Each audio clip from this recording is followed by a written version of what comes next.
ভেতরের জ্বালা যন্ত্রণা থেকে বলছি, বা বলা যেতে পারে এটা আমি এক্সপ্রেস করছি। কিন্তু যেদিন থেকে এই ঘটনাটি ঘটেছে সেদিন রাতে ঘুম চলে গেছে এবং মাঝরাতে উঠে আমার শুধু একটাই কথা, এই মেয়েটির মুখ ভাসছে এবং তার সাথে তার মা বাবার কথা মনে হচ্ছে যে ওদের কিভাবে দিন কাটছে। এবং এই ঘটনাটি কিন্তু একটা বিচ্ছিন্ন ঘটনা নয়, যদিও যে কেউ বলুক না কেন এটা বিচ্ছিন্ন ঘটনা নয়। আর এটা আমাদের মনে রাখতে হবে যে এই মেয়েটি কিন্তু এটা যদি আমরা শুধু রেপ বলে চালাই তাহলে কিন্তু ভুল হবে। এটা রেপ নয়, এ শহীদ হয়েছে বলা যেতে পারে, কারণ এ কোনো একটা ঘটনা সেটা সত্যতাটা জেনে গেছিল এবং সেটাই সে উন্মোচন করতে চেয়েছিল। তার জন্য আজকে তাকে বলি দেওয়া হয়েছে বা মানে নিজে শহীদ হয়েছে বলা যেতে পারে, যেটা আমরা অতীতে দেখেছি। এই ঘটনা আগেও ঘটেছে। তো এটা একটা মানে মহিলা কলেজ হিসাবে শুধু মহিলাই নয়, এটাও আমাদের একটা বার্তা থাকা দরকার। এটা কিন্তু আমরা শুধু মহিলার ওপরে গিয়ে অত্যাচারটা হয়েছে তা নয়, এরকম অনেক ঘটনা পুরুষদের ওপরেও হয়। কাজে আমাদের কিন্তু এই বোধটা থাকতে হবে। আমি যদি শিশু মানে বেবি হই তাহলে আমাকে বলতে হবে, মানে গার্ল চাইল্ড হই তাহলে আমাকে শেখাতে হবে যে একটা পুরুষকে কী করে সম্মান দিতে হয়। আর যদি বয় চাইল্ড হয় তাকেও জানাতে হবে যে কী করে একটা গার্ল চাইল্ডকে সম্মান দিতে হবে, সেটা ছোট থেকেই হবে। আসলে মানুষ চাইছে মানুষের বিচার। আমাদের আচরণ আজকে পশুতে পরিণত হয়েছে, বা পশু বললেও পশুদের আমরা ছোট করছি। পশু সমাজে যেটা সম্ভব, মনুষ্য সমাজে সেটা সম্ভব নয়, সেটা কাঙ্ক্ষিতও নয়। কিন্তু আজকে এই ঘটনা ঘটছে। প্রিন্সিপাল ম্যাডাম বললেন যে এখনও হচ্ছে, মানে এমনকি এই প্রতিবাদ মিছিলে পর্যন্ত হচ্ছে। এর থেকে লজ্জার আর কিছু নেই। কাজেই এটা একদম মূলে গিয়ে আমাদের এটা কিন্তু তৈরি করতে, সেই ঘুরে ফিরে যেন কোথাও আমি টিচার হিসাবে আমার একটা দায়বদ্ধতা কোথায় একটা বোধ করছি যে আমিও দায়ী। কারণ আমরা ছোট থেকে তাদেরকে শেখাতে পারছি না। মা হিসাবে পেরেছি কিনা জানি না, সেটা ভবিষ্যৎ বলবে। আর শিক্ষক হিসাবে আমি কতটা পারলাম আমি জানি না, যে এদের ছোট থেকেই কিন্তু এই বোধটা, এই সম্মানবোধ, মানুষকে সম্মান করতে হবে, এটা আমাদের শেখাতে হবে। এবং প্রত্যেকটা স্কুল কলেজে একবার চালু হয়েছিল সেক্স এডুকেশন, আবার বোধহয় বন্ধ হয়ে গেছে, আমি জানি না। এই ঘটনার পরেও আমি আমার নতুন স্টুডেন্টদের জিজ্ঞেস করলাম, বলে না আমাদের এগুলো স্কুলে পড়ানো হয়নি। কিন্তু এইটা কম্পালসারি করে দেওয়া দরকার, এটা জানা দরকার। এটা কোনো লজ্জা, এটা কোনো গোপন নয়। আমাদের এটা সমস্ত পুরুষদেরকে শেখানো দরকার যে মেয়ে মানেই তাকে ঝাঁপিয়ে পড়তে হবে তার উপরে, বা তার শরীর মানেই সেটাকে অত্যাচার করতে হবে, এটা কিন্তু নয়। কাজে এই জিনিসটা বন্ধ করা দরকার। এবং এই নির্যাতিতা তা তিলোত্তমা ও শহীদ হয়ে গিয়ে আমরা আসলে তমগুণে আচ্ছন্ন হয়েছিলাম। সেই তমগুণ থেকে আমাদের জাগিয়ে তুলেছে। অন্তত আমরা মনে করবো এই জাগরণটা যেন জাগরূক থাক, এটা যেন বন্ধ না হয়। এটা কিন্তু আমরা মেয়ে হিসাবে বলতে পারি, জানি না পুরুষদেরও বক্তব্য থাকতে পারে, তারাও নির্যাতিত হন। কিন্তু মহিলা হিসাবে আমি বলছি, আমরা ছোট ছিলাম যখন আমাদের ওই দুঃসম্পর্কের কাকা মামা দাদু এদের দ্বারা যে আমরা ছোটোবেলায় কেউ নির্যাতিত হইনি, বা কোনো ডাক্তারের কাছে দেখাতে গিয়ে, এটা কম, খুব কম। বা স্কুলে, ট্রামে, বাসে, ট্রেনে আমরা সবাই কিন্তু কোনো না কোনোভাবে আমরা অসম্মানিত হয়েছি। আজকে আমাদের দেওয়ালে পিঠ থেকে গেছে এবং আমরা সবাই কিন্তু কখনোই থেমে থাকবে না। তোমাদের বাড়িতে যদি কেউ বলেন যে মেয়েরা আস্তে কথা বলে, একদম নয়। প্রতিবাদ যেখানে দেখবে অন্যায়, সেখানে গলার স্বর উঁচু করতে হবে এবং তাতে কোনো লজ্জা নেই। প্রতিবাদ করতেই হবে। যেখানে দেখবে তুমি অন্যায় হচ্ছে সেখানে কিন্তু গলার স্বর চড়াতে হবে। নিজের অস্তিত্বকে বজায় রাখতে গেলে প্রতি পদক্ষেপে মরতে হবে, প্রতিদিন তিল করে মরতে হবে। আশা করব এই নির্যাতিতা তার মৃত্যু দিয়ে দেখিয়ে দিয়ে গেছেন যে আমাদের আর থেমে থাকার দিন নেই। এবারে আমাদের জাগার সময় এসেছে এবং আমাদের মধ্যে রজগুণ জাগ্রত হয়েছে এবং সেটাকে আমাদেরকে বজায় রাখতে হবে। জাগরূক থাকুক এটা। কাজেই এই হচ্ছে আমার বার্তা তোমাদের কাছে, যে ভয় পাবে না কখনো। সত্যের সামনে মাথা উঁচু করে দাঁড়াবে, এতে কোনো ভয় নেই। অনেকেই অনেক দিক থেকে ভয় দেখাতে চাইবে তোমাদের, কিন্তু তোমরা মনে করবে যে তুমি যদি সত্যের পথে থাকো, কোনো ভয়, কোনো জুজুতে তোমরা ভয় পাবে না। তোমরা সামনের দিকে এগিয়ে যাবে, মাথা উঁচু করে থাকবে। তোমার নিজের যদি কোনো দোষ ত্রুটি না থাকে, তাহলে কোনো ভয় তোমাকে দমাতে পারবে না। এই হচ্ছে আজকে আমার বার্তা। আরও অনেক কিছু বলার রয়েছে, কিন্তু আমি সত্যিই ভেতরে অসম্ভব একটা যন্ত্রণার মধ্যে রয়েছি। তো আজকে আমি এখানে থামলাম। আরও অনেকেই বলবেন নিশ্চয়ই কিছু, অনেক মেল টিচারেরও কিছু বলার থাকে, কিন্তু একই কথা বারবার বলছে, এটা শুধুমাত্র কোনো মহিলা নির্যাতিতা হননি, কিন্তু এটা হচ্ছে আমাদের মানব আত্মা নির্যাতিতা হয়েছে। এবং আমরা যে ছোটোবেলা থেকে পড়ে এসেছি, এবং আমার দর্শন আমাকে এটাই শিখিয়েছে যে প্রত্যেকটি মানুষের মধ্যে ভগবান বিরাজ করছে। আমরা যে কাউকে অপমান করছি, এই অপমানটা শুধু ফিজিক্যাল নয়। এই যে আক্রমণটা হয়েছে, শুধু ফিজিক্যাল আক্রমণটাই কিন্তু রেপ পর্যায়ে পড়ে না। ভার্বালি যদি কেউ, মেন্টালি যদি কেউ কাউকে আক্রমণ করে, তাহলেও কিন্তু সেটা একই রকম জঘন্য অপরাধ। আমরা অসম্মান করছি, আমরা কিন্তু কাউকে অসম্মান করতে পারি না। সেই অধিকার কাউকে কেউ দেয়নি, আমরা বরং সম্মান করতে পারি। কারণ আমাদের এটাই শেখানো হয়, প্রাচ্যের এটাই দর্শন, যে প্রত্যেকটি মানুষের মধ্যে ভগবান বিরাজ করছেন। কাজেই তাকে সেইভাবেই ট্রিট করা আমাদের দরকার, সে নারী হোক বা পুরুষ হোক। Justice for article,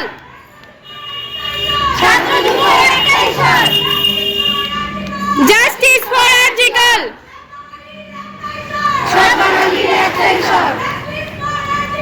justice for article,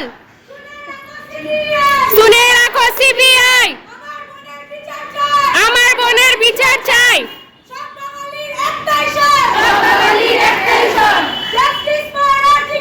Justice for article. We want justice. We want justice. Justice for article. Justice for article. শুনে রাখো সিবিআই, শুনে রাখো সিবিআই, আমার বোনের বিচার চাই, আমার বোনের বিচার চাই। Justice for article. Justice for article. We want justice. We want justice. সব বাঙালির একটাই স্বর, সব বাঙালির একটাই স্বর। Justice for article. Justice for article.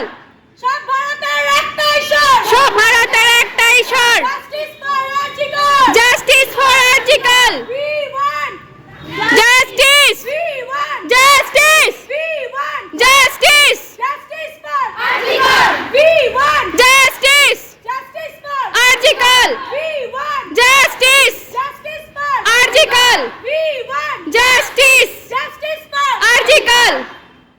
I want justice. I want justice. You want justice. You want justice. We want justice. We want justice. I want justice. I want justice. You want justice. You want justice. We want justice. We want justice. Justice for Arjikor. Justice for article. Justice for Arjikor. Justice for article. Justice for Arjikor. Justice for article. আমাদের principal madam এবং dahlia madam সমস্তটাই প্রায় বলে ফেলেছেন। এখানে খুব বেশি বলার নেই। আমি শুধু দু একটা পয়েন্ট যোগ করবো, সেটা হচ্ছে আরজিকর কাণ্ডে যে ডাক্তার, অর্থাৎ লেডি ডাক্তার, তিনি ছিলেন সম্ভাবনাময়ী এক উজ্জ্বল নক্ষত্র। অর্থাৎ তার আমি হাতের লেখা প্রেসক্রিপশান, সেটা খুব ভাইরাল হয়েছিল, আমি দেখেছিলাম। এত সুন্দর বাংলা ইংরেজিতে উনি প্রেসক্রিপশান করতেন এবং খুব অল্প পয়সায় উনি চিকিৎসা করতেন। উনি যেহেতু এমবিবিএস হয়ে গেছিলেন, উনি এমডি করছিলেন, সুতরাং সেটা ওনার সেই যে একটা বিরাট সম্ভাবনাময়ী ব্যক্তিত্বকে আমরা হারালাম আমাদের ওয়েস্ট বেঙ্গলের একজন সম্ভাবনাময়ী ডাক্তারকে, আমরা হারালাম আমাদের দেশের উজ্জ্বল নক্ষত্রকে। এবং অর্থাৎ আমরা আমাদের দেশের একটা সম্পদকে নষ্ট করলাম। এটা যে কত বড় ক্ষতি হয়েছে আমাদের পক্ষে, সেটা আমরা ভাষা দিয়ে আমরা সত্যি এটা প্রকাশ করতে পারছি না। এবং তার জন্য যে আমরা কতটা মর্মাহত, দুঃখিত, এবং তার জন্য যে আজকে দেশ বিদেশ যেভাবে জ্বলে উঠেছে, সেটা আমার মনে হয় সাম্প্রতিককালে এরকম ঘটনা আমার চোখে ধরা পড়েনি। সুতরাং তার জন্য আমরা মনে করি নীরবতা পালন করা দরকার। তার আত্মার প্রতি জানিয়ে, শ্রদ্ধা জানিয়ে আমরা যদি নীরবতা পালন করি, আমার মনে হয় একটু তার প্রতি শ্রদ্ধা জানানো হবে। এক্ষেত্রে টাইমটা দেখে প্রতি মুহূর্তে আমাদেরকে নাড়া দিচ্ছে। তো আমি যে man is born with inherent criminal propensity, তাহলে অত বড় যুগপুরুষ তিনি এই কথাটা বলে যাচ্ছেন আজ থেকে প্রায় 150 বছর আগে। উনি বলছেন যে man is born with inherent criminal propensity, মানুষ জন্মাচ্ছেই পাশবিক প্রবৃত্তি নিয়ে। এই পাশবিক প্রবৃত্তিকে দমন করার রাস্তা কি? এই পাশবিক প্রবৃত্তিকে দমন করার রাস্তা হচ্ছে প্রাতিষ্ঠানিক কারেকশন। প্রতিষ্ঠান বলতে আমরা কী বুঝি? পরিবার। সবার প্রথমে আসছে পরিবার। পরিবারে, যেটা আমি ক্লাসেও বলি, যবে থেকে আমি এই মহিলা মহাবিদ্যালয়ে চাকরি করতে শুরু করেছি, প্রত্যেক দিন ক্লাসে গিয়ে আমি এবার একই বক্তব্য রেখেছি যে পরিবারেই এই শোষণ শুরু হয়। কীভাবে শুরু হয়? দেখা গেল একটি পরিবারে ভাই আছে এবং বোন আছে, সেক্ষেত্রে ভাইকে কনসিয়াসলি ডেলিবারেটলি পেরেন্টসরা প্যাম্পার করে। ভাই যদি বোন বা দিদিকে অকারণে মারধর করে, কখনোই মা বা বাবা তাকে শাসন করে না। মেয়েটিকেই বলে যে তুমি, তোমার ভাই মেরেছে, তুমি একটু মানিয়ে নাও। এই প্রথম দিন থেকে যে এই মানিয়ে নেওয়ার যে প্রক্রিয়া চলে, এটা কিন্তু এক ধরনের কিন্তু অত্যাচারকে, অন্যায়কে মেনে নেওয়া এবং মানিয়ে নেওয়ার অভ্যেসটা সেখান থেকেই শুরু হয়। দ্বিতীয় হচ্ছে যে মহিলা মানেই সেটা যে একটা ভোগ্য পণ্য, অর্থাৎ সেই ভাবনাটা কিন্তু সব জায়গায়, এবং ইভেন বিজ্ঞাপন জগতে পর্যন্ত আমরা দেখি বারবার করে মহিলাকে পণ্য হিসেবে দেখানোর চেষ্টা। একটি মেয়ে একটা চাকরি ইন্টারভিউতে গেল, 30 সেকেন্ডে একটা বিজ্ঞাপন আমি বলছি, একটি মেয়ে চাকরির ইন্টারভিউতে গেল, তার ডার্ক কমপ্লেকশন, তাকে দেখা গেল তার সমস্ত যোগ্যতা থাকা সত্ত্বেও তাকে সেখান থেকে চাকরিতে, তাকে ইন্টারভিউতে তাকে কোয়ালিফাই করা হলো না। তারপরে সে বেরিয়ে এসে দেখলো রাস্তার উল্টো দিকে বড় হোর্ডিংয়ে কোনো একটা কসমেটিক প্রোডাক্টের বিজ্ঞাপন। সেখানে বলা আছে যে 21 দিন এই কসমেটিক প্রোডাক্টটা ব্যবহার করলে সেই মেয়েটির ডার্ক কমপ্লেকশন ফেয়ার কমপ্লেকশনে রূপান্তরিত হয়ে যাবে। এবং সেটা ব্যবহার করার পর সে 21 দিন পর আবার ইন্টারভিউ দিতে এলো, তখন দেখা গেল সেই সিলেকশন হয়ে গেল। এবং ইভেন আজকে দাঁড়িয়েও দেখবে আনন্দবাজার পত্রিকার মতো এত বড় একটা লিডিং নিউজ পেপার, তাতেও পাত্রপাত্রীর বিজ্ঞাপন হচ্ছে। এই পাত্রপাত্রীর বিজ্ঞাপনের মধ্যে একদম পুরো বাজার রেট ধরে বলা হচ্ছে যে একটি মেয়ের যখন পাত্রী চাই বিজ্ঞাপন হচ্ছে, তখন তার কী কী কোয়ালিটি থাকবে।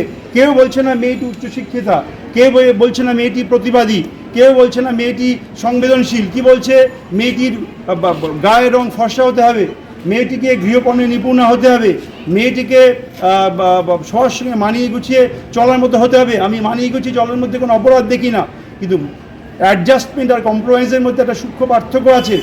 এবার উল্টো দিকে ছেলেটির বিজ্ঞাপনে দেখানো হচ্ছে যে তার সরকারি চাকরি আছে কিনা, তার গাড়ি আছে কিনা, তার বাড়ি আছে কিনা, সেটাই তার ক্রেডেনশিয়াল।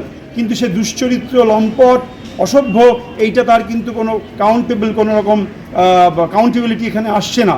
তো সেই জায়গা থেকে দাঁড়িয়ে আজকের এই যে ঘটনা, এই ঘটনাটা সত্যি আমাদেরকে নাড়া দিয়েছে। তার কারণ একজন ডাক্তার, তার যে সামাজিক অবদান বা তার যে সোশ্যাল কন্ট্রিবিউশন, সেটা তো কোনোভাবেই, কারণ একজন ডাক্তার তৈরি করতে গেলে রাষ্ট্রেরও প্রচুর খরচ রয়েছে, এটা তো মানতে হবে। তাহলে উনি তো একটা হিউম্যান রিসোর্স, এই হিউম্যান রিসোর্সটা তো অপচয় হলো, নষ্ট হলো। এত বছর ধরে মেধা, পরিশ্রম, কষ্টের মধ্যে দিয়ে মেয়েটি আজকে যে জায়গায় গিয়ে পৌঁছেছে, তাকে যেভাবে নৃশংসভাবে হত্যা এবং ধর্ষণের মধ্যে দিয়ে তার জীবন নাশ করা হলো, এটা তো শুধুমাত্র তার পরিবারের ক্ষতি তো বটেই, সমাজেরও ক্ষতি, দেশেরও ক্ষতি। তাই একটা কথাই আমি বলবো যে justice delayed, justice denied, justice hurried, justice bite. এই আইনের ভাষাটাই আমাদের সবসময় বলতে হবে যে যত শীঘ্র এইটার বিচার আমরা চাই, কারণ বিচার যত দীর্ঘায়িত হবে, বিলম্বিত হবে, তত কিন্তু বিচারের সঠিক বিচার পাওয়ার সুযোগ আমরা কিন্তু হারাবো। এইটুকু আমার বক্তব্য। বিচারের বাণী যেন নীরবে নিভৃতে না কাঁদে, বিচারের বাণী যেন গর্জে ওঠে এবং আমরা যেন সেটা দেখতে পাই।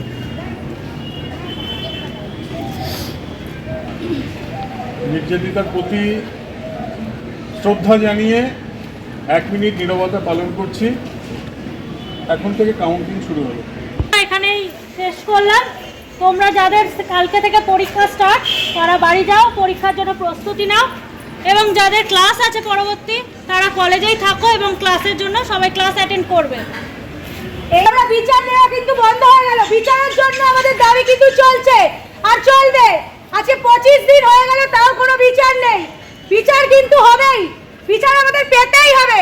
We want justice. Justice for article. We want justice. Justice for article. বিচার চাই, বিচার চাই, বিচার চাই। Justice for article. Justice for article. We want justice. Justice for article. বিচার চাই, বিচার চাই, বিচার চাই, বিচার চাই। Justice for article. Justice for article. ছাত্র যুবর একটাই স্বর, ছাত্র যুবর একটাই স্বর। Justice for article. Justice for article. সব বাঙালির একটাই স্বর, সব বাঙালির একটাই স্বর। Justice for article. Justice for article. ছিলাম করব সেইটুকু হয়তো আমরা ভেবেছিলাম হয়তো আমরা রাস্তায় বেরোতে পারবো, কিন্তু বোধহয় তোমাদের পরীক্ষা আছে, আরো অনেক কিছু বাধার জন্য আমরা করতে পারিনি সেটা। আশা করছি এই ব্যাপারটা সবার মাথায় থাকবে এবং আমরা সবাই প্রতিদিন যতদিন না বিচার হচ্ছে ততদিন মনে মনে চেয়ে যাব যে জাস্টিস যেন আমরা পাই। Justice for Article. We want Justice. justice for Article.